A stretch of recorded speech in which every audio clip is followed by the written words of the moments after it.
Hello students, my name is Geetanjali Andheria. Welcome to step up academy. जैसा कि आप मुझे लगातार 2 वीडियो में देख रहे हैं, वो भी किस लिए? हिंदी पढ़ने के लिए। और हिंदी आपने पढ़ी भी, जिसमें हमने अपना पहला पार्ट समाप्त भी किया। तो कहीं ना कहीं जिन विद्यार्थियों ने 9th 10th में संस्कृत का चुनाव किया है, उनका मन कहीं ना कहीं उदास रह जाता है। क्या हमें ना पढ़ाएंगे आप? बिल्कुल पढ़ाऊंगी, मैं आपको भी पढ़ाऊंगी, क्योंकि मैं आपके दोनों विषय पूर्ण कराने वाली हूँ। जी हाँ, मैं आपकी संस्कृत शिक्षिका गीतांजलि अंधेरिया और हिंदी शिक्षिका गीतांजलि अंधेरिया, दोनों को आपको एक कॉमन टीचर ही देखने मिलेंगे और दोनों उतनी ही शिद्दत के साथ पढ़ाए भी जाएंगे।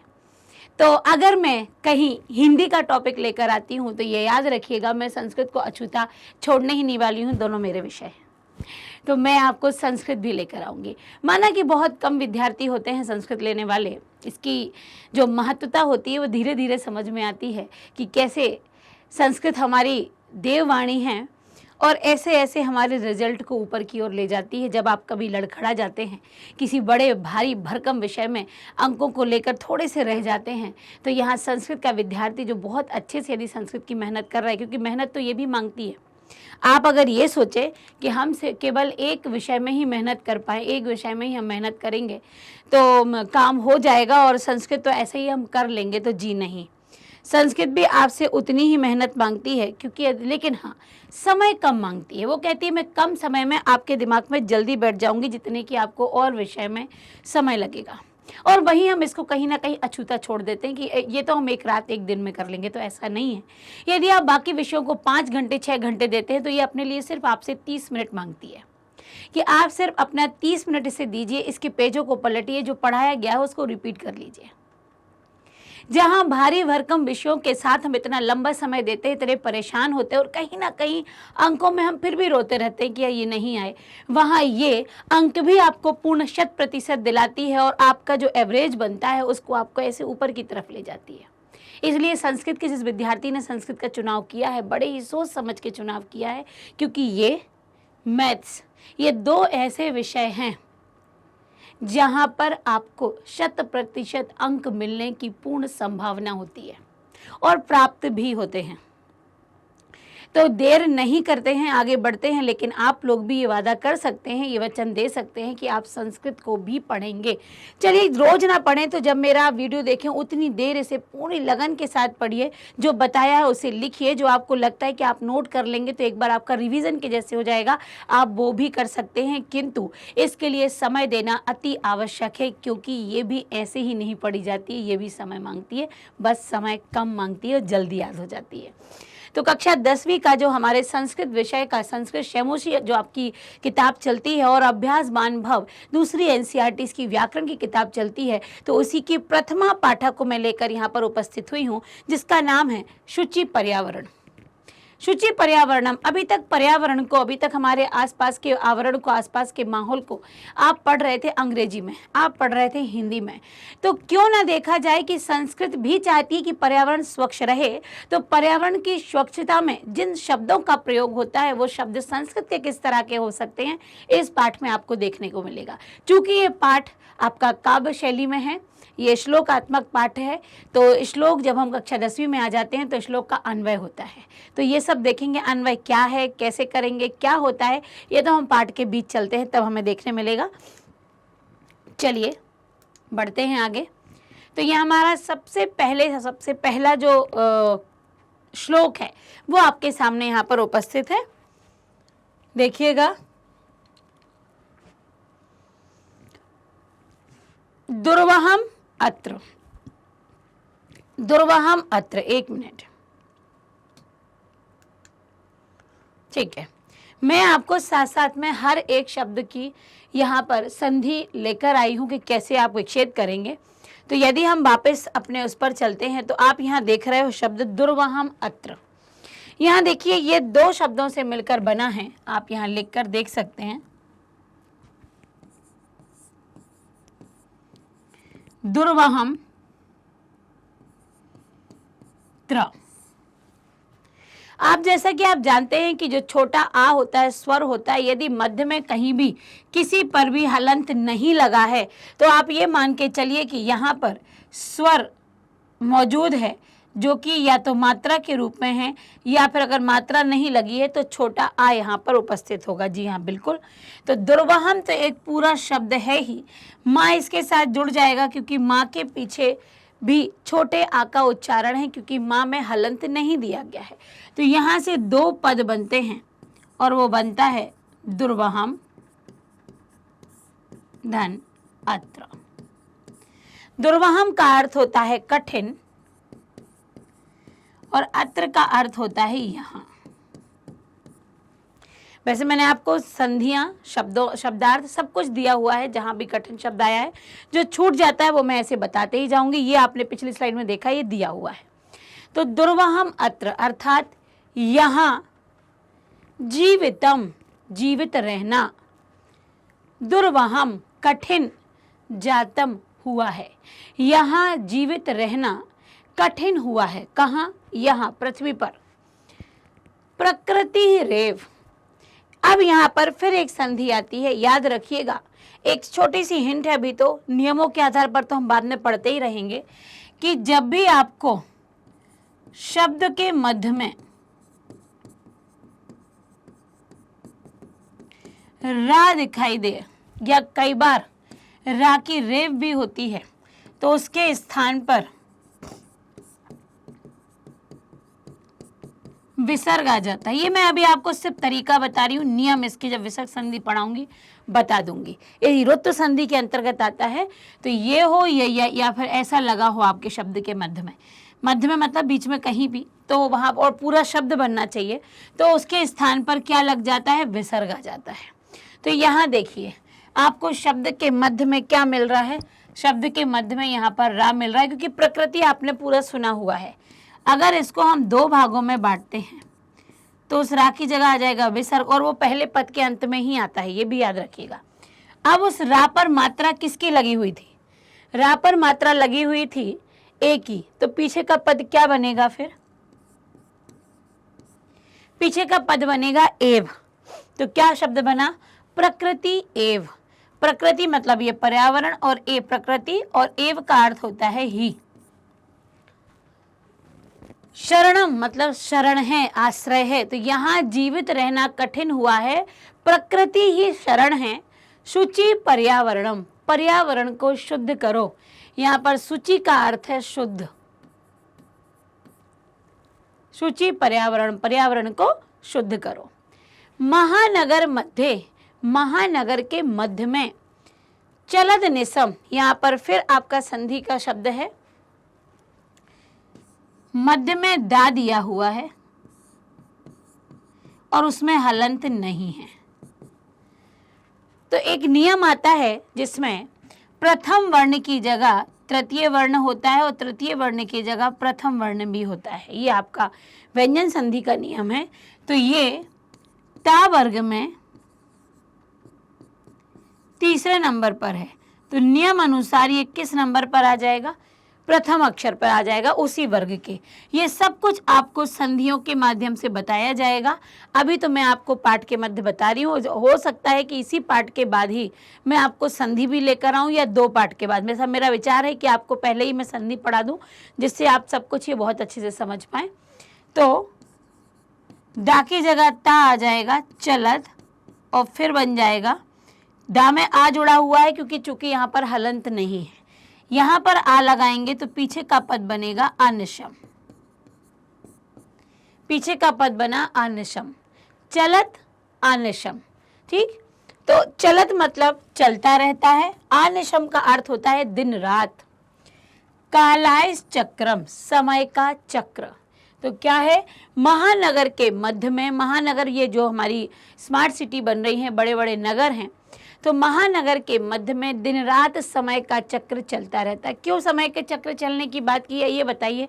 आज आपसे मैं कहूँ कि आप फ्री हैं क्या?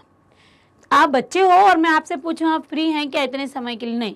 यहाँ से यहाँ तक तो हमारा स्कूल है, फिर इसके बाद हमारा सेल्फ स्टडी टाइम है, फिर इसके बाद तो हमारी कोचिंग है, फिर उसके बाद फिर हमारा सेल्फ स्टडी टाइम आता है, या हम फैमिली टाइम देते हैं, या हम अपना खेलने के लिए जाते हैं, कुछ फिजिकल एक्टिविटी करते हो, फिर तो रात हो जाती है, हमको सोना होता है क्योंकि सुबह हमें जल्दी उठना है। तो क्या है? आपके पास समय की कमी है।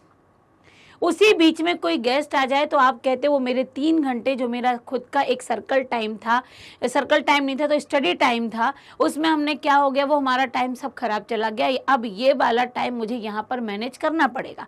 वही एक वर्किंग आप मुझसे पूछ लीजिए तो मैं भी यही कहूँगी कि नहीं, यहाँ से यहाँ का समय तो ये 6 घंटे यहाँ व्यस्त हैं, फिर आधा घंटे इस काम में देना है, फिर 3 घंटे आपको यहाँ पढ़ाने देना है, फिर ये देना है, वो मतलब बहुत सारी चीज़ें कि मैं बता रही हूँ कि ये क्या है, हमें 24 आवर्स मिलते हैं, जो 24 घंटे हमको मिलते हैं वो हमें कम लगने लगते हैं क्योंकि समय अपनी तीव्रता से दौड़ रहा है और आपके पास कामों की अधिकता है। आप उस समय के साथ उतनी ही तेजी से भाग रहे हैं। तो महानगर के मध्य में ये समय का चक्र दिन रात क्या होता है, चलता ही रहता है। मना शोषित, मन का शोषण कर रहा है। शोषण करना होता है जब मन किसी के इसमें गुलाम हो जाता है और उसके कहने पर चलता है।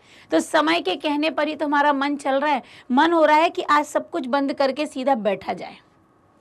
मन क्या कर रहा है, सब कुछ बंद करो, नहीं आज तो कुछ भी नहीं करना, आज मैं अपने आप को समय दूंगा या दूंगी। तो फिर भी हमें बेचैनी रहती है, अरे ये काम तो छूट ही रहा है ना। तो कहीं ना कहीं मन को मार के, या बीमार है फिर भी लगता है कि नहीं अभी एक टैबलेट ले लेंगे, एक दवाई खा लेंगे तो इतनी देर तो हम काम कर ही लेंगे। तो मन को स्वतंत्र ना छोड़ के उसका हम शोषण कर रहे हैं इस समय के मध्य में। तो मन का शोषण हो रहा है। तनु का अर्थ होता है शरीर। तनु का अर्थ होता है शरीर। शरीर क्या हो रहा है, पेशियत, शरीर पिस रहा है। बीमार थे, दवाई खाई, चालू हो गए, आखिर वो वीकनेस तो थी लेकिन काम करना है करना है करना है, अपने शरीर को पीसे जा रहे हैं। शरीर पिस रहा है। भ्रमति, लेकिन घूम रहा है हमेशा। वक्रम मतलब होता है टेढ़ा। समय का चक्र कैसा घूम रहा है, टेढ़ा घूम रहा है। तो महानगर के मध्य में दिन रात समय का चक्र चल रहा है, मन का शोषण हो रहा है, शरीर पिस रहा है और यह सदा टेढ़ा ही चलता रहता है। टेढ़ा चलना मतलब अपना काम करवाता रहता है। अब यहाँ पर फिर आ गया हमारा एक संधि जो कि थोड़ी देर पहले मैं आपको बताई थी कि यदि शब्द के मध्य में आपको कहीं रा मिल जाए या रा की रेफ मिल जाए तो वहां पर विसर्ग हो जाता है। इसको देखो जरा ध्यान से, ये जो शब्द है इस शब्द को ध्यान से देखो। यहाँ पर आपको आप कहेंगे मैम यहाँ पर भी रा की रेफ है, यहाँ पर भी रा की रेफ है, हम कहाँ से विक्षेप करेंगे? तो आप अगर आगे से विक्षेप करते हैं तो आप लगाएंगे दुहु दांतई, है ना। तो दुहु तो चलो ठीक है, हम मान लिया कि उपसर्ग है ना, चलो मान भी लेते कि हमें दुहु उपसर्ग के रूप में कई बार प्रयोग होता है। वैसे दुर्प्रयोग तो इसी की जगह रहा था, दुर्प्रयोग हो जाता है। लेकिन दांतई तो यहाँ शब्द नहीं बन रहा है। जब ये नहीं बन रहा तो ये हमारा कट जाएगा। हम यहाँ पहुंचेंगे दूसरे वाले रा के पास। तो यहाँ रा की जगह क्या आ जाएगा, विसर्ग आ जाएगा और पीछे का पद जो आ जाएगा वो आ जाएगा दस नई, और फिर यहाँ पर रा दिया है, फिर विसर्ग आ जाएगा और फिर आ जाएगा अमुना। दुर्दांतई नुकीले, नुकीले दांत, दस नई डस रहे हैं, काट रहे हैं। फिर यहां पर संधि बनती है, यहां पर संधि बनती है स्यात, क्योंकि जो ना दिया हुआ है ये ता वर्ग का 5वां अक्षर है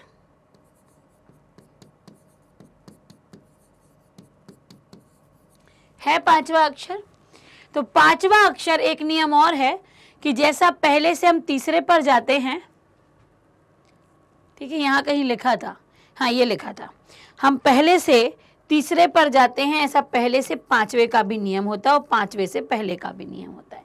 तो ये 5वां अक्षर अपने प्रथम रूप में आ जाएगा, तो बनेगा स्यात धन ना, है ना। इसका तो बन गया स्यात धन ना। अब आई की मात्रा लगी है तो वो अपना एव में परिवर्तित हो जाएगा, स्यात धन न धन एव, ठीक है। तो नुकीले दांत हमें जनग्रसनम, जनग्रसनम लोगों को खाना, लोगों को कहीं खा ना जाएं, है ना, कहीं लोगों को खा ही ना जाएं, इसीलिए शुचि पर्यावरणम, पर्यावरण को शुद्ध करो। ये मैंने बहुत सारी चीज़ें यहाँ आपको बता दी। अब यही की यही मैंने बाद में आपको लिखित रूप पर रखी हैं कि कैसे, कहाँ पर विभक्ति कहाँ पर आपका शब्द का अर्थ क्या है, कहाँ संधि बन रही है, कौन सा शब्द संधि वाला है, और उसको यहाँ पर मैंने समझा भी दिया है। तो आगे देखिए, संधि शब्द कहाँ थे, दुर्वहम और अत्र कठिन, यहाँ प्रकृति एव, प्रकृति ही, चलत निसम, चल रहा है दिन रात या दिन रात चलता है।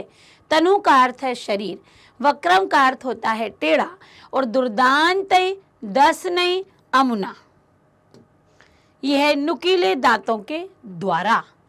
स्यात ना और एव, चाहिए नहीं, ऐसा कह सकते हैं हम कि हमारे नुकीले दांतों से, समय के नुकीले दांतों से लोगों का हरण या लोगों का मरना नहीं होना चाहिए। तो ना और एव का अर्थ बनता है नहीं, और एव का अर्थ होता है होना चाहिए। ठीक है, इतना आपको क्लियर हुआ। अब इसका अर्थ देख लेते हैं हम अगली उसमें। देखिए अन्वय क्या है। अब देखिए अन्वय आपके 10th बोर्ड में आता है और आपकी लोकल परीक्षाओं में भी पूछ लेते हैं, तभी आपकी तैयारी होती है। हम प्रारंभ से ही अन्वय पर ध्यान देते हैं। अन्वय है संस्कृत शब्दों को एक क्रम से लगा के उसका संस्कृत अर्थ करना ही अन्वय कहलाता है। आप श्लोक में देखते हैं, अगर मैं आपकी अंग्रेजी की भाषा में कहूँ तो लिरिक्स बनाने के लिए, हिंदी में कहूँ तो शब्दों के तालमेल को बिठाने के लिए हम श्लोकों में, हम पदों में, है ना, हम पंक्तियों में, हम कविताओं में शब्दों का ऊपर नीचे रखते हैं, लेकिन उसका अर्थ हो सकता है ऊपर वाली पंक्ति नीचे वाली चौथी पंक्ति से मैच कर रही हो तो उसका अर्थ निकल रहा हो।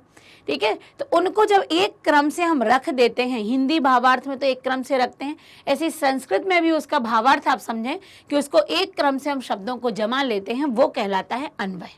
ठीक है, ये बहुत सरल भाषा में मैंने आपको बता दिया कि इसकी बहुत कठिनाई में मत जाना। संस्कृत के शब्दों को श्लोक के माध्यम से या श्लोक के अर्थ के अनुसार एक क्रम से लगाना अन्वय है। हमने क्या लगाया था, यहाँ जीवित रहना कठिन हुआ है, प्रकृति ही शरण है और पर्यावरण को शुद्ध रखो। फिर हमने बनाया कि महानगर के मध्य में समय का चक्र दिन रात चलता रहता है, मन का शोषण कर रहा है, शरीर को पीस रहा है और यह सदा टेढ़ा चलता है। दुर्दांती, नुकीले दांत जनग्रसनम, लोगों को मार ना डालें, मतलब नुकीले दांतों के द्वारा लोगों का हरण नहीं होना चाहिए। जिस क्रम में मैंने बोला इस क्रम में यहाँ लिखा हुआ है, देखो यहाँ पर आप लोग, मैंने अत्र का अर्थ यहाँ बताया था। यहाँ जीवन कठिन हुआ है, जातम का अर्थ है हुआ, प्रकृति ही शरण है, पर्यावरण को या शुद्ध करो पर्यावरण को। ठीक है, ये तो चल जाएगा उसी में। महानगर के मध्य में समय का चक्र दिन रात चलता रहता है, मन का शोषण करता है, शरीर को पीसता है और सदा टेढ़ा चलता है या टेढ़ा घूमता है। सही पंक्तियां बन रही हैं, आगे पीछे शब्द नहीं हो रहे। नुकीले दांतों के द्वारा निश्चित ही लोगों का हरण या लोगों का मरण नहीं होना चाहिए। अब ये पंक्तियां यदि आप मिलाएं तो आपके वहां पर ऊपर नीचे शब्द कुछ कुछ हो रहे थे, कुछ एक से आ रहे थे, उन शब्दों को ही एक क्रम में जमाना। अब ये सही भावार्थ अर्थ निकला। अब इसका भावार्थ यहाँ देखो, यहाँ जीवन कठिन हो रहा है, प्रकृति ही सरल है, पर्यावरण को शुद्ध करो। महानगरों में समय का चक्र दिन रात चलता रहता है, मन का शोषण हो रहा है, शरीर पिस रहा है, हमेशा चक्र टेढ़ा चलता है। ये नुकीले दांत कहीं व्यक्ति को खा ना लें, कहीं व्यक्ति का हरण ना कर लें। तो यदि आपसे श्लोक पढ़ते समय ही आपने संधियों का विच्छेद कर दिया, आपने शब्दों का अर्थ जान लिया और जिस क्रम से आपने हिंदी उसकी की है उसी क्रम में उसको नीचे अन्वय में रख दिया, आप अन्वय बनाना सीख गए। ये पहला पाठ, पहला श्लोक और पहला अन्वय में मैंने आपको बताया कि यदि आपने मेरे साथ उन शब्दों को यहाँ जोड़ा है तो आपको अन्वय बनाने में परेशानी नहीं हुई होगी। ठीक है, तो आगे बढ़ते हैं, अगले श्लोक की तरफ चलते हैं।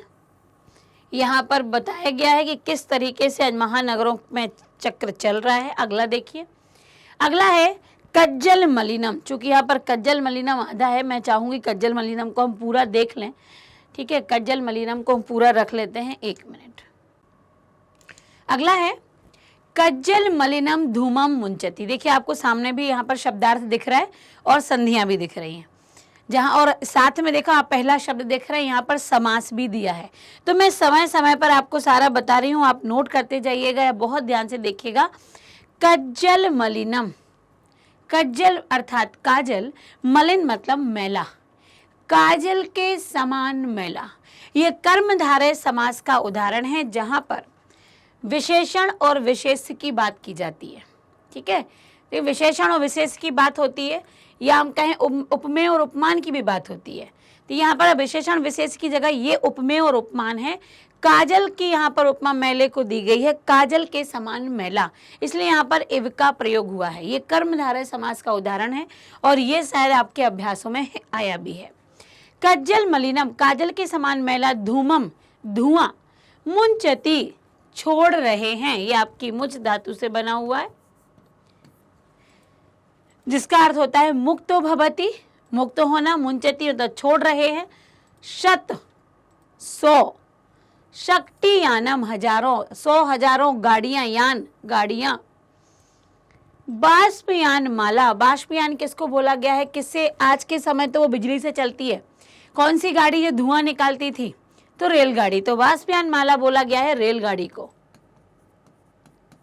रेलगाड़ी की माला पंक्तियां संधावती दौड़ती हैं, वितरंती और बांटती जाती हैं ध्वनम आवाज को। यहाँ एक तो बात की गई है किसकी, वायु प्रदूषण, और आवाज को बांटती जाती हैं तो ये ध्वनि प्रदूषण। तो क्या है ये कि हजारों सैकड़ों हजारों गाड़ियां बास दौड़ रही, काजल धुआं छोड़ रही है काजल वाला, और बाष्पयान माला रेलगाड़ी तेज आवाज करती हुई दौड़ती रहती है। याना नाम वाहनों की पंक्तयो पंक्तियां, यनंता, ये भी यहाँ पर संधि विच्छेद है। या में देखिए आप ऐसा लिखा हुआ है, ये या है, हा है, इसमें ये या जोड़ा हुआ है और ये नंता। आपको एक छोटा सा यहाँ पर ट्रिक बता दें कि यदि या के पहले कोई भी आपको आधा अक्षर दिखता है तो वहां पर यण संधि होने की संभावना होती है। या है, ये पूरा है, और ये हा इसमें आधा है। जिस भी अक्षर के नीचे दूसरा अक्षर लटका हुआ हो ना, वो लटका हुआ जो अक्षर है वो पूरा माना जाता है, और जिस पर वो लटका हुआ है वो आधा है। तो यहाँ पर हा से ये लटका हुआ है, देखिए या, तो हा है आधा हलंत वाला, और या पूरा है। जब हम या को बनाते हैं तो यण संधि के नियम के अनुसार ई से या बनता है, ई से या बनता है, तो ई की मात्रा तो लगेगी किस पर, अब ये या हटेगा, हा पर लगेगी, और हा कैसा हो जाएगा फिर, जैसे ही स्वर लगेगा वैसे हा पूरा हो जाएगा। और या में चूंकि यह मात्रा नहीं है तो छोटे आ का उच्चारण है, तो पीछे का पद बनेगा अनंताह। ठीक, तो यह अनंता मतलब ही अनंताह, वाहनों की पंक्तियां, अनंत पंक्तियां, वाहनों की अनंत पंक्तियां से ही कठिनम संसरणम, संसरणम मतलब जीवित रहना, कैसा हुआ है, कठिन हुआ है। अब यहाँ पर अपने शब्दों में देख लो, फिर आगे बढ़ते हैं। काजल के समान मैला धुआं हजारों गाड़ियां छोड़ रही हैं, या हजारों गाड़ियां काजल के समान मैला धुआं छोड़ रही हैं। रेलगाड़ी आवाज करती हुई ध्वनि को बांटते हुए दौड़ रही है। गाड़ियों की अनंत पंक्तियां, पंक्तियों से जीवन कैसा हो गया है, कठिन हुआ है। तो अभी आप वर्तमान समय में देखो, हमें 2 कदम भी चलना होता है तो हम गाड़ी का इस्तेमाल करते हैं। उस गाड़ी में ना वो पानी से तो नहीं चल रही ना कि धुआं नहीं छोड़ेगी, वो ऐसी भी नहीं है कि आवाज़ नहीं करेगी। बिल्कुल, अब आप कहेंगे मैम अब तो गाड़ियाँ ऐसी आ गई जो धुआं नहीं छोड़ती हैं। ये वातावरण के प्रदूषण के कारण ही ऐसी गाड़ियों का विकास होने लगा है जो धुआं ना छोड़ें, क्योंकि बिजली का इस्तेमाल तो हम कर ही रहे हैं, तो वो बिजली से ही चलने वाली हो जाए। बिजली तो वैसे भी बन ही रही है, इस्तेमाल हो ही रहा है और उसका इस्तेमाल रुक भी नहीं सकता। तो क्यों ना पेट्रोल डीजल को कम भी किया जाए, उससे निकलने वाले धुएं से बचा भी जाए और आवाज़ भी ना हो, क्योंकि जो अब गाड़ियाँ आ रही हैं उनमें आवाज़ भी नहीं हो रही है।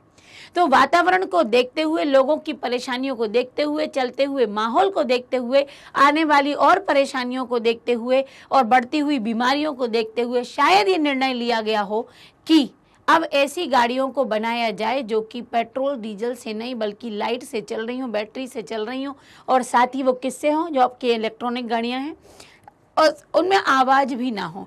नहीं तो वायु प्रदूषण, ध्वनि प्रदूषण दोनों ही ये गाड़ियाँ करती हैं। ठीक है ना। तो क्या है, काजल के समान मैला धुआं छोड़ रही हैं, क्योंकि आजकल व्यक्ति घर में 4 हैं तो गाड़ियाँ 6 होंगी। व्यक्ति घर में 2 हैं तो गाड़ियां 4 होंगी, 3 होंगी, ये है आज की बात। तो काजल के समान मैला धुआं छोड़ती हैं, हजारों गाड़ियां निकलती हैं, ऐसी दिन रात निकलती हैं, एक पल को भी ये माहौल शांति ही नहीं होता है। और रेल, अब तो जरूर ट्रेन भी देखिए उसका वो हट गया है, सब वो भी लाइट से चलने लगी है, नहीं तो पहले ट्रेन से निकलने वाला ये धुआं और तेज आवाज़ करती, ध्वनि प्रदूषण तो आज भी करती है, आवाज़ करते हुए निकलती हैं। और गाड़ियों की पंक्तियों से जीवन कैसा हो गया है, कठिन हो गया है, मुश्किल हो गया है। तो ये यहाँ का अर्थ था। अब नीचे की तरफ आते हैं। कज्जल इव मलिनम, ये समास है, तो ये है आपका कर्मधारय। धूमम मतलब धुआं, मुंचती छोड़ती हैं, शत शक्ति यानम हजारों गाड़ियाँ, बाष्पयान माला अर्थात रेलगाड़ी, ही और अनंता अनंत ही, अनंत पंक्तियां, संसरणम मतलब रहना या जीवित रहना। तो देखा आपने, साथ में हमने इसमें शब्दार्थ की और ज़्यादा इसमें संधियों का काम नहीं था, एक ही संधि निकल रही थी और एक समास भी इसमें था। अब चलते हैं इसकी तरफ जहां पर इसके अन्वय होगा। अन्वय फिर वही गए, हमने क्या देखा था कि हजारों गाड़ियां काजल के समान मैला धुआं छोड़ रही हैं। शत शक्ति यानम कज्जल एव मलिनम धूमम मुंचती, हजारों गाड़ियां काजल के समान मैला धुआं छोड़ रही हैं। और जो बाष्पयान माला है, रेलगाड़ी भी आवाज करती हुई क्या कर रही है, दौड़ रही है, आवाज को देती हुई, आवाज करती हुई। तो बाष्पयान माला ध्वानम वितरंती संधावती। याद रखिएगा, जो आपका लकार वाला शब्द होगा, जो आपका धातु वाला शब्द होगा, क्रिया वाला होगा, वो सबसे अंत में ही जाएगा, क्योंकि क्रिया शब्द अंत में लगता है। अनंता, अनंत गाड़ियों की पंक्तियों से जीवन कैसा हुआ है, कठिनम संसरणम, कठिन हो गया है। सूची पर्यावरणम, देखिए मैंने तो वहां नहीं देखा, लेकिन जिन पंक्तियों को हमने, जिन शब्दों को एक क्रम से जमाया था, वो हमारे अन्वय में पहले से ही उपस्थित है, हमने उसी क्रम को लगाया था। तो क्या हुआ, अन्वय वही है। इसलिए पहले हिंदी अर्थ समझिए, हिंदी अनुवाद कीजिए, और आपको फिर इसको करने की आवश्यकता ही नहीं पड़ेगी, क्योंकि आपने पहले ही संस्कृत कर लिया और उसी को आप यहाँ पर क्या करेंगे, लिखेंगे। तो हजारों गाड़ियाँ काजल के समान मैला धुआं फैला रही हैं, और रेलगाड़ी भी आवाज करती हुई तेजी से दौड़ रही है। अनंत गाड़ियों की पंक्तियों से जीवन कैसा हो गया है, कठिन हो गया है। अगला, वायुमंडलम भ्रशम दूषितम। भ्रशम का अर्थ होता है निश्चित, इन्हें अत्यधिक। भ्रशम का अर्थ दिया है, हालांकि भ्रशम का अत्यधिक, भ्रशम का अर्थ यहाँ दिया है अत्यधिक। वायुमंडल, ये हमारा पूरा जो वायुमंडल है वो अत्यधिक कैसा हो गया है, दूषित हो रहा है। ना ही निर्मलम जलम, निर्मल स्वच्छ जल नहीं है। कुत्सित अर्थात गंदी, वस्तुओं का मिश्रित, मिलावट, गंदी वस्तुओं की मिलावट, भक्ष्यम खाने योग्य पदार्थ में हो गई है। समलम मल से युक्त, समलम धरातलम, धरातल किससे युक्त हो गया है, मल से युक्त हो गया है। करणीयम करना चाहिए। वही अंतर जगती, बाहर और अंतर जगत की बहुशुद्धिकरणम, बहुत ही शुद्धता। ये तो मैंने आपको बताया एक एक शब्द का अर्थ। अब जरा पहचानिए संधि और समास कहाँ है। निर्मलम संधि है इसमें, और साथ ही समास भी है।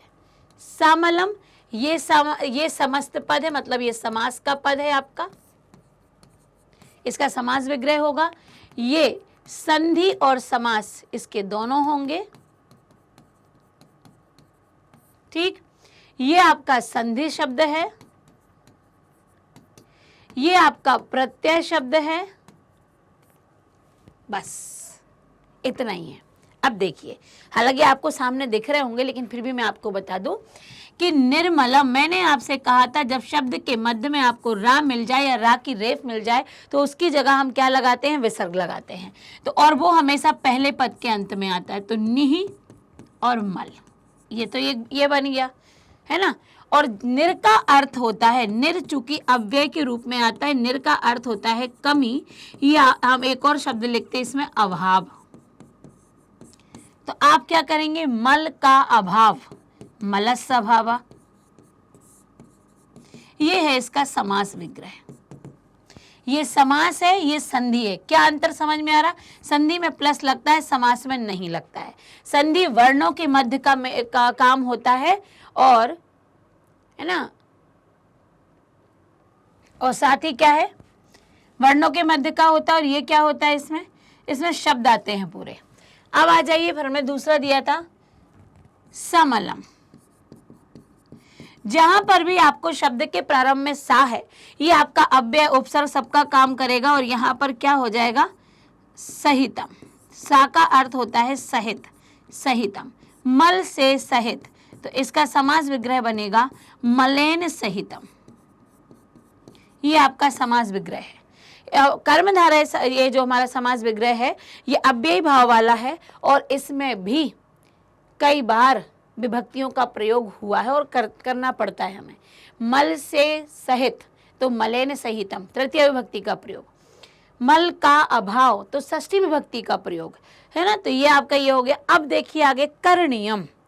करणीयम में प्रत्यय, मैं आपको बताऊं, आपने 9th में भी पढ़े होंगे, प्रत्यय आपको शब्द के अंत में मिलते हैं, उपसर्ग शब्द के पहले मिलते हैं। दोनों के लगने से शब्दों के अर्थ में परिवर्तन होता है। ध्यान रखिएगा, शब्दों के अर्थ में परिवर्तन होता है।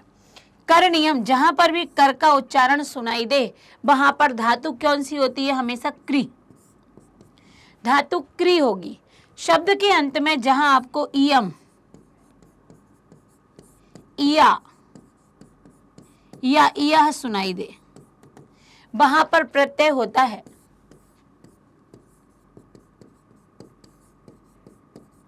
अनियर। ये नपुंसक लिंग का, ये तो मैं आपको प्रत्येक समय पढ़ाऊंगी, ये स्त्रीलिंग के शब्द के साथ होता है और ये पुल्लिंग। तो यहाँ पर करणीयम जो आया है, ये इयम आया है, ये नपुंसक लिंग का शब्द है। शब्द नपुंसक लिंग का भले ही हो, प्रत्यय एक ही होगा, अनियर। प्रत्यय कौन सा होगा, अनियर। तो यहाँ पर देखिए आपके करणीयम में क्री उपसर्ग है, सॉरी क्री धातु है, अनियर प्रत्यय है। वहिर अंतर जगती, शब्द के मध्य में रा या रा की रेफ, यहाँ पर रा आया है और यहाँ पर रा की रेफ आई है, इसको हम विच्छेद करते हैं। तो जहाँ पर रा है विसर्ग लगा दो, रा को विसर्ग लगा, यहाँ पर छोटा आ है तो पीछे का अंत हो जाएगा। चूंकि फिर अंत के बाद फिर रा की रेफ है तो फिर विसर्ग आएगा और फिर रा की रेफ हट जाएगी तो बचेगा जगती। आया समझ। बही मतलब बाहर, अंतः मतलब अंदर, जगती मतलब संसार में। तो संसार में बाहर अंदर, बाहर और अंदर संसार में बहुत शुद्धिकरण करणीयम, करना चाहिए। इतना सब कुछ मैंने आपको समझाया जो कि यहाँ लिखा हुआ है हमारे पास, लेकिन फिर भी हमने किया क्योंकि जब तक हम लिखते नहीं हैं तब तक बातें हमें फिर रटने की जैसी लगती हैं। अब मैंने लिखा है, अब मैं इसको साफ कर रही हूँ क्योंकि आप समझे होंगे। अब जब आप इसके शब्दार्थ, समास और प्रत्यय देखोगे तो अब आपको परेशानी नहीं होगी कि आखिर मैम ने ये लिखा क्या है, जो हम कैसे समझेंगे। तो देखिए मैंने आपको समझा दिया है।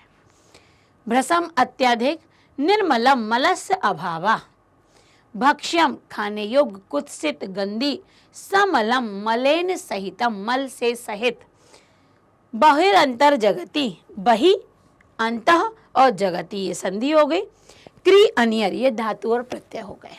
तो आपको उस पद में देख रहे हैं आप, बार बार 2-3 कदम आप ही चले थे फिर यहाँ पर समास आ गया, फिर इतना चले थे फिर यहाँ पे समास आ गया, फिर एक शब्द बढ़े ही थे और प्रत्यय आ गया, प्रत्यय से हम आगे बढ़ ही नहीं पाए कि संधि आ गई। तो ऐसे कदम कदम पर संधि, प्रत्यय, समास आपको मिलते रहेंगे। इसके साथ क्या होगा कि पाठ के साथ साथ आप बिना उसको पूरा समझे ही बहुत कुछ कवर कर लोगे और जिस दिन मैं ग्रामर आपको पढ़ाने आऊंगी, इसकी व्याकरण, उस दिन आप फटाफट समझ जाओगे कि आखिर मैम बोलना क्या चाह रही हैं। ठीक है, इससे आगे बढ़ते हैं। अब इसका हमने अन्वय करना है कि वायुमंडल अत्यधिक दूषित हो गया है। वायुमंडलम भ्रशम दूषितम जातम, क्या हो गया, ना ही निर्मलम जलम, है ना, दूषितम जातम, ना ही निर्मलम जलम, ना ही निर्मल जल है, ना ही निर्मल जल, सीधा हो गया। भक्ष्यम कुत्सित वस्तु मिश्रतम समलम धरातलम, वस्तुओं में मतलब भक्षम खाने योग्य वस्तुओं में या खाने योग्य खाद्य पदार्थ में गंदी वस्तुओं का मिश्रण हो गया है, समलम धरातलम, मल सहित धरातल हो गया है। बाहर और अंदर संसार में बहुशुद्धिकरणम करणीया, बहुत शुद्धिकरणम करना चाहिए। शुचि पर्यावरण, पर्यावरण को शुद्ध रखो, और यही आपके नीचे है। ठीक है, अगला देखिए। कश्चित मतलब थोड़े, कश्चित का अर्थ है कुछ, या थोड़े, आप कश्चित से कुछ लोगे तो जल्दी क्लियर होगा। तो यहाँ पर कश्चित का अर्थ है कुछ, जो कि आपके इसमें दिया भी हुआ है, कुछ। कालम, समय को, द्वितीय विभक्ति है तो कुछ समय को। याद रखना यहाँ आप ये बिंदी का प्रयोग करते हैं, यहाँ द्वितीय विभक्ति होती है और द्वितीय का कारक चिन्ह को होता है। तो कुछ समय को, नए, नए का अर्थ होता है ले चलो, नए ले चलो। ये आपका जो पद है या ये आपका शब्द है, ये लोट लकार मध्यम पुरुष एक वचन का है। लोट लकार मध्यम पुरुष एक वचन जब रिक्वेस्ट और ऑर्डर दिया जाए। फिर इसके बाद यहां से हम संधि विच्छेद करेंगे। माम पूरा एक शब्द बनता है तो हमारा बनेगा माम। ठीक, हलंत आ गया क्योंकि यहां से छोटा आगे जाएगा, छोटा आगे गया अस्मा। अब आप देख रहे हो, मैंने अभी आपको बताया था कि पहला जो अंत वाला अक्षर है वो अपने पहले पद की तरफ चला जाएगा, तो क्या बनेगा अस्मात।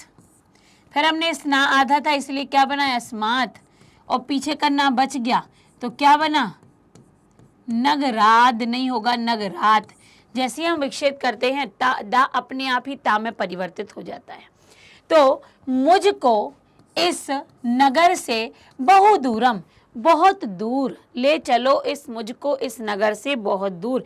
क्या करेंगे अब सही, कुछ समय को मुझको या मुझको कुछ समय को इस नगर से बहुत दूर ले चलो।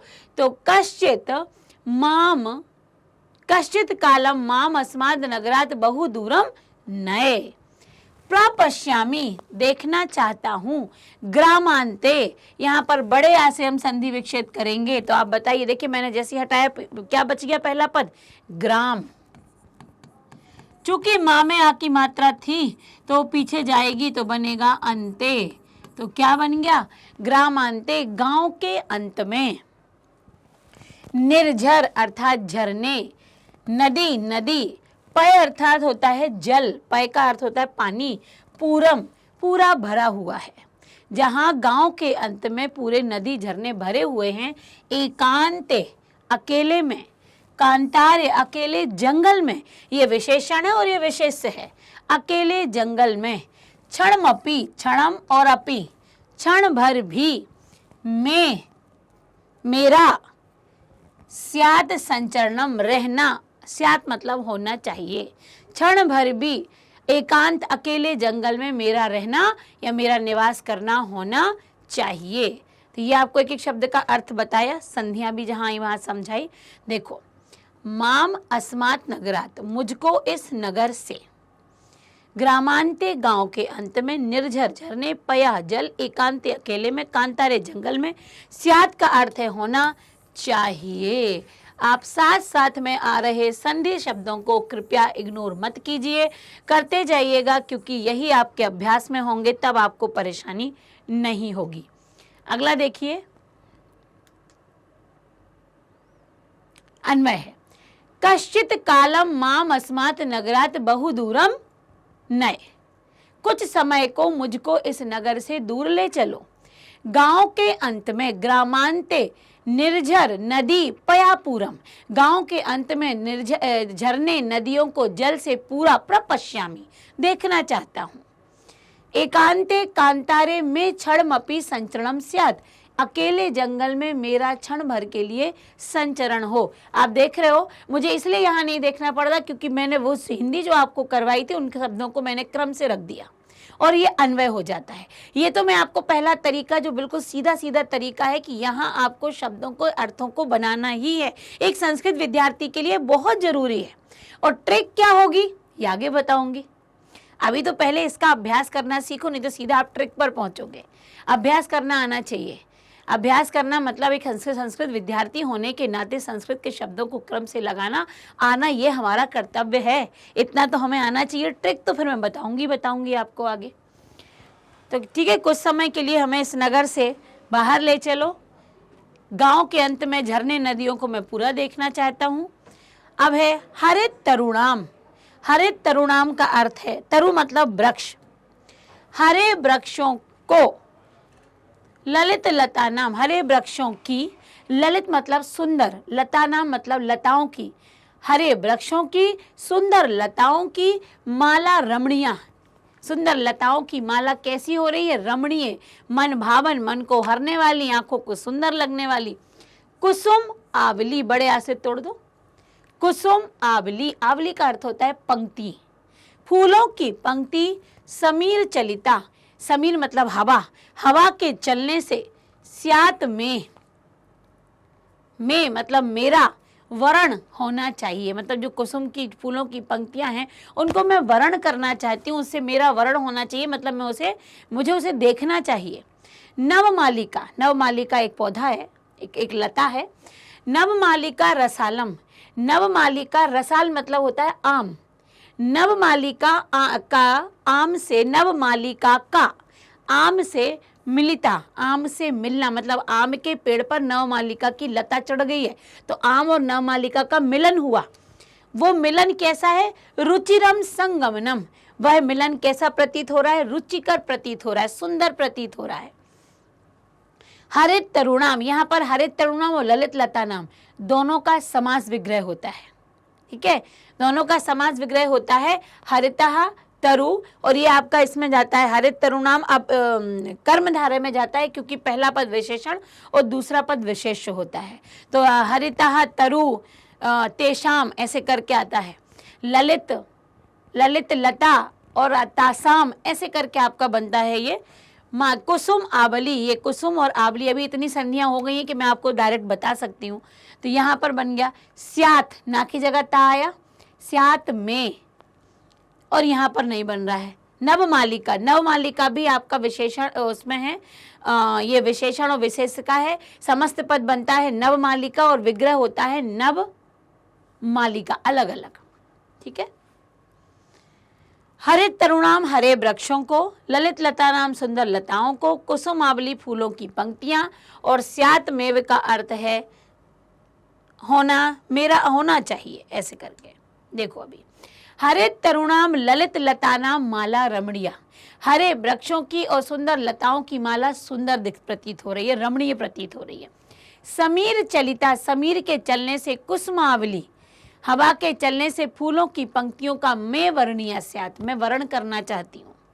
रसालम नवमालिका, आम और नवमालिका का मिलित्वा, मिलन, रुचिरम सगमनम, बहुत ही रुचिकर प्रतीत हो रहा है। देखो मिलन सुंदर लग रहा है। अगला देखो, अंतिम ही होगा मेरे ख्याल से ये। आई, आई का अर्थ होता है अरे, आई का अर्थ होता है अरे। अब देखो यहाँ पर बात किसकी की गई है? अब बताया गया कि हे बंधुओं चलो, आए चल बंधु। यहाँ पर चल है, ये फिर से मैं कहूंगी लोट लकार मध्यम पुरुष एक वचन, और किसका है? लोट लकार का।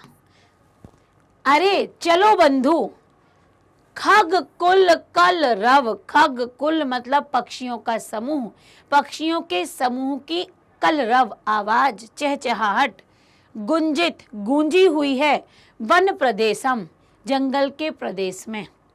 तो हे बंधु वहां चलो जहां पक्षियों का कलरव गूंज रहा है।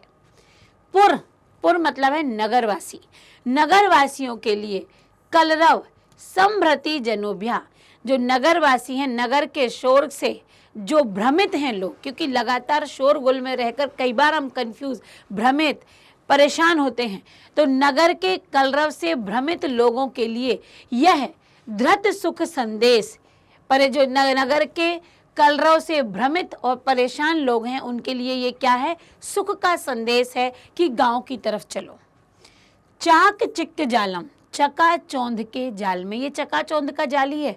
हमें ये लग्जरी लाइफ में हमें ये सामान चाहिए, वो सामान चाहिए, इधर जाना उधर जाना, हम दूसरों को देखकर अपने कामों को करते हैं, हम चकाचौंध की दुनिया में खोए जा रहे हैं।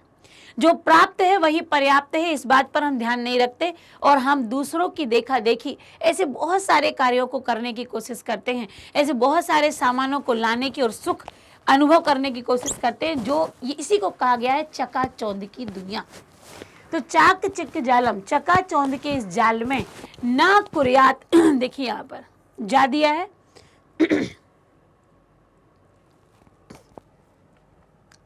अब यहाँ पर एक और संधि होती है जहाँ पर कोई एक ही शब्द अक्षर दो बार आता है, ता में परिवर्तित हो जाता है। वो नियम मैं आपको बताऊंगी, क्योंकि आपके उसमें नहीं है इसलिए मैंने बस यहीं तोड़वा दिया। कुर्यात सिलेबस में नहीं है। कुर्यात जीवित रस हरणम, हमारे जीवन के रस का हरण ना हो जाए। जीवन का रस क्या है? जीवन का आनंद, उसका हरण ना हो जाए। तो हे बंधु, पर चलो वहां कहाँ जहां पक्षियों का समूह, जहाँ उस जंगल में जहां पक्षियों के समूह से जंगल गुंजायमान हो रहा है। नगरवासियों के लिए, शोर से भ्रमित लोग, जो परेशान लोग हैं, उनके लिए सुख का संदेश है।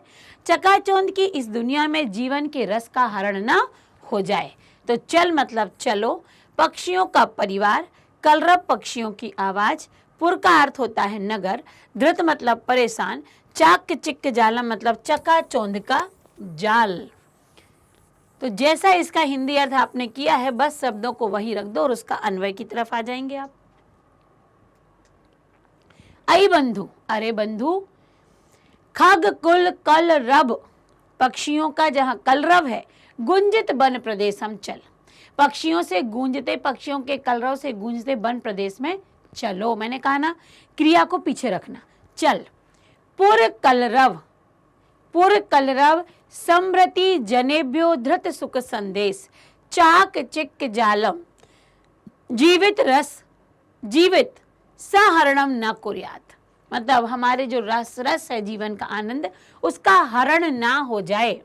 ये इसका हिंदी अर्थ था। अगला, यही अंतिम होना चाहिए। प्रस्तर तले, प्रस्तर है पर्यायवाची पत्थर का, पाषाण का, तो प्रस्तर का अर्थ है पत्थर और तले मतलब होता है नीचे।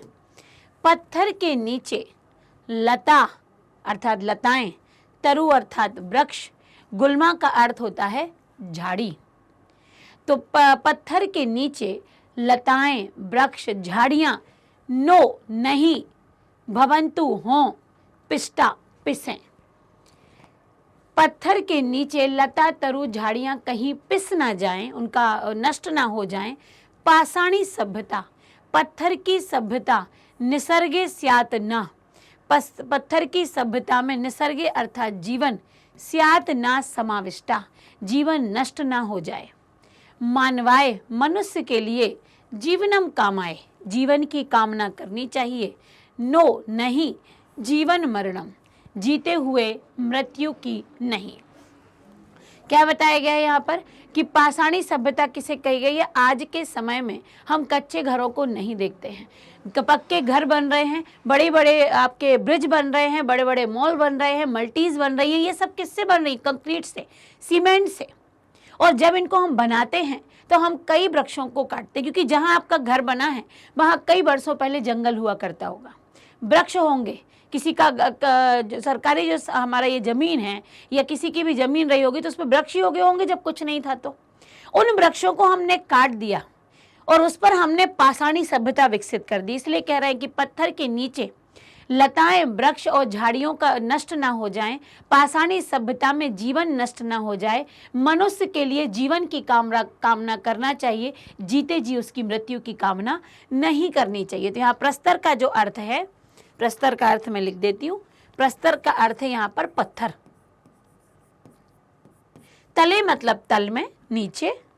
गुल्मा झाड़ी, पिष्टा पिसना, निसर्ग जीवन में, स्यात नहीं चाहिए, कामय मतलब कामना।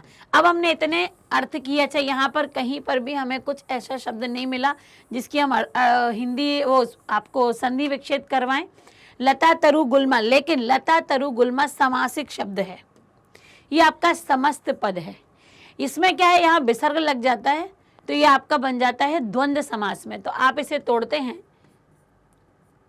लताह तरवाह गुल्माह चा, गुल्मा चा, और कुछ ऐसा नहीं है। स्यात ने हम वापस हर बार पढ़ते चले आ रहे हैं। ठीक, अब इसका देखते हैं अन्वय।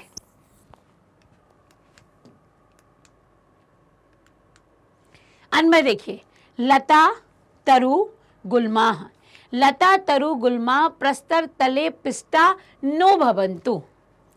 पाषाणी सभ्यता निसर्गे समाविष्टा न स्यात्। पाषाणी सभ्यता में जीवन का हरण या नष्ट ना हो जाए। मानवाय जीवनम मरणम न कामय। मनुष्य के जीवन की कामना करनी चाहिए, उसकी मृत्यु की कामना नहीं करनी चाहिए। और ये इसका क्या है, अर्थ है। अब इसके बाद देखिए, इसका क्योंकि अभ्यास ज़्यादा नहीं है इसलिए हम इसको एक पार्ट में या एक बार में समाप्त कर सकते हैं। एक पदेन उत्तर है। एक पदेन उत्तर अर्थात एक शब्द में उत्तर आपको देना है। प्रश्न है, अत्र जीवितम कीदृशम जातम। याद रखिएगा, कीदृशम यहाँ पर विशेषण शब्द, कीदृशम विशेषण है। जब भी कीदृशम, कीदृशा, कीदृशानी लगता है वहां पर आपको कुछ विशेषण शब्द लगाना पड़ेगा। तो यहाँ जीवन हुआ है, कैसा हुआ है, कठिनम। तो उत्तर आपका क्या होगा, कठिनम या दुर्वहम। आपके पाठ में दुर्वहम दिया, आप दुर्वहम लिखिए। अनिसम अर्थात दिन रात। महानगर मध्य, महानगर के मध्य में किम प्रचलति, क्या चलता रहता है, तो कालाइस चक्रम, समय का चक्र। कुत्सित वस्तु मिश्रितम किम अस्ति। गंदी वस्तुओं का मिश्रण है किसमें, भक्ष्यम, खाने योग्य वस्तु में। अहम कस्मै जीवनम कामय। मैं किसके लिए जीवन की कामना करूं, किसको हम जीवित रखना चाहते हैं, मानव के लिए, तो मानवाय। केसाम माला रमणीया। केसाम षष्ठी विभक्ति का है, किसकी माला सुंदर है, तो हरित तरुणाम ललित लता नाम। आप दोनों को भी लिख सकते हैं, आप ललित लता नाम को भी लिख सकते हैं। इसके बाद है संधि विक्षेप, और हमने कितनी सारी संधियां की हैं ये देखिए आप। प्रकृति और एव, तो क्या बना यहाँ पर, प्रकृति एव। अच्छा, ऑलरेडी यहाँ पर हमने दे दिया है उत्तर आपको। प्रकृति एव ये हमने वहां पर किया है, मिलकर क्या बनेगा, प्रकृति रेव। फिर देखिए, स्यात, ना और एव, ये भी हमने किया है और ये हमने समझाते हुए किया था कि स्यात में हम जब ना को रखेंगे तो इस ता की जगह अब क्या आ जाएगा, ना आ जाएगा, और उस ना को हम जोड़ेंगे ए के साथ तो नईव बनेगा। अगला देखिए, ही और अनंता मिलके बना यनंता। छोटी ई और आ से हमने यह बनाया, ये भी मैंने आपको पढ़ाते समय समझाया है। ये भी हमने पढ़ते समय किया है कि वही यहां पर आएगा विसर्ग। इस विसर्ग की जगह हम क्या लगाएंगे, रा, जब इसको जोड़ेंगे। फिर यहाँ विसर्ग आया है, जब ये जुड़ेगा तो ये विसर्ग हटके यहाँ की जगह रा की रेफ आएगी। तो ये फिर क्या बना आपका, बहिरंतर जगति। अगला है असमान नगरात। इस ना को हमने किस में परिवर्तित किया, ता में। नियम के अनुसार कि पांचवा अक्षर पहले अक्षर पर जाएगा। अगला है समचरणम। चूंकि यहाँ पर बिंदी थी, जब हम ऐसा विक्षेप करते, जैसे आप संस्कृत का करेंगे तो समधन कृत आएगा यहाँ पर, तो समधन संचरणम संचरणम। धूमम मुंचती, इसको जब हम जोड़ते हैं तो कोई अंतर नहीं होता, बस ये माँ कैसा हो जाता है, आधा हो जाता है। अब आपको यहाँ अव्यय की सहायता से इसको भरना है। भ्रसम का अर्थ क्या है, जब भी आपको मंजूषा दी जाती तो मंजूषा के शब्दों का अर्थ आपको आना चाहिए, ठीक है। तो भ्रसम का अर्थ है अत्यधिक, हमने पढ़ा है। तत्र मतलब वहां, अत्र मतलब यहाँ, यत्र मतलब जहां। यत्र और तत्र साथ में चलते हैं आपके भरने में, खाली स्थानों में। अत्र मतलब यहाँ। अपि भी, एव ही, सदा हमेशा। बही का अर्थ है बाहर। इदानीं वायुमंडलम प्रदूषितम अस्ति। इस समय वायुमंडल कैसा हो गया है, भ्रसम। तो आप पहले का क्या उत्तर लिखेंगे, पहले का उत्तर जाएगा आपका भ्रसम। जीवनम दुर्वहम अस्ति, जीवनम दुर्वहम अस्ति। तो जीवनम दुर्वहम अस्ति, जीवन कैसा हुआ है, यहाँ जीवन यहाँ कठिन हुआ है, ठीक है। तो अत्र जीवनम दुर्वहम अस्ति, दूसरे नंबर पर आप भरेंगे। ये आपने पाठ को पढ़ा इसलिए बहुत आसानी से आप क्या कर पाएंगे, इनको भर पाएंगे। प्राकृतिक वातावरण क्षणम संचरणम, प्रकृति के वातावरण में क्षण भर भी लाभदायकम भवति, छोटा सा वहां पर रहना भी, यहाँ आएगा अपि। तो आप यहाँ क्या भरेंगे इसकी जगह, अपि। अपि आएगा तीसरे पर। पर्यावरण से संचरणम, पर्यावरण का संरक्षण। प्रकृति आराधना, पर्यावरण का संरक्षण ही प्रकृति की आराधना है। और ही किसका अर्थ था? ही अर्थ था एव, तो ये आएगा आपका चौथे नंबर पर। समय सदुपयोग करनी है, समय का सदुपयोग करो। कोई दिन निश्चित होता है समय के सदुपयोग करने के लिए? कोई दिन निश्चित नहीं होता है। तो समय का सदुपयोग कैसे करो? हमेशा करो। भूकंपित समय, जब भूकंप का समय हो, गमनेव उचितम, कहाँ जाना उचित होता? घर के अंदर जाएंगे, बाहर निकलेंगे? तो बही। शुचि पर्यावरणम, हरितिमा शुचि पर्यावरणम, दो खाली स्थान दिए हैं। यहाँ पर वो अव्यय शब्द आएंगे जो एक साथ चलते हैं, बिल्कुल अपने जोड़े के साथ। तो यत्र हरितिमा, जहाँ हरियाली, तत्र शुचि पर्यावरणम, वहाँ शुद्ध पर्यावरण। पर्याय पद बताइए। मैंने बहुत सारे पर्याय पद आपको बताए थे पढ़ाते समय। सलिलम, सलिलम का यहाँ पर किसके लिए प्रयोग हुआ है? सलिलम प्रयोग हुआ है जल के लिए।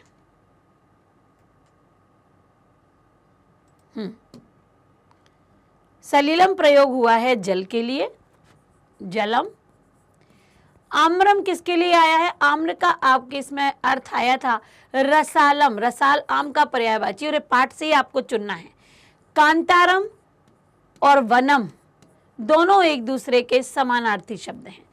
शरीरम, और हमने यहाँ पर शरीर के लिए प्रयोग किया था तनु। कुटिलम, कुटिल का समानार्थी शब्द है वक्रम। कुटिल मतलब टेढ़ा, वक्र मतलब टेढ़ा। पाषाणे अर्थात प्रस्तरः, पाषाणः प्रस्तरः, तो ये हैं इसके समानार्थी या पर्यायवाची हम शब्द कहें, ये पर्यायवाची हैं। इसके बाद आएंगे विलोम, तो विलोम भी आपने पढ़ने पड़े, बहुत ही कम अभ्यास है इस पाठ के अंतर्गत। सुकरम, सुकरम जब कोई कार्य बड़ी सरलता से हो जाए, तो उसमें उसके लिए हमने कठिनता के लिए शब्द आया है दुर्वाहम। दूषितम, तो क्या आ जाएगा दूषितम का?